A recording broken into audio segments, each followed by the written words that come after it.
Rolling.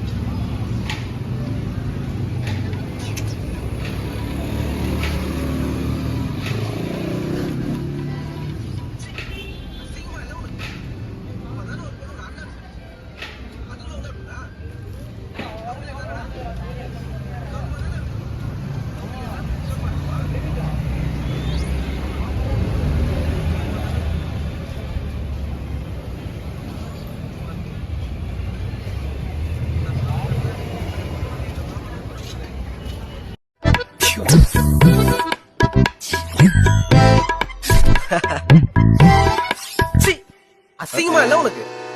இப்பதானே ஒரு பொண்ணு உன்னை அண்ணான்னு சொல்லிச்சு, அதுக்குள்ள இன்னொரு பொண்ணா? லவ் ஃபெயிலியர் தானடா? சோகமா தானே இருக்கணும். லவ் ஃபெயிலியர்னா சோகமா இருக்கணுமா? மனுஷன் ஆமால, சோகமா தானே இருக்கணும். எனக்கு தான் சோகமே வரலையே. இப்ப நான் சோகமா இருந்தா அந்த பொண்ணு வந்து என்ன மாமானா கூட போகுது.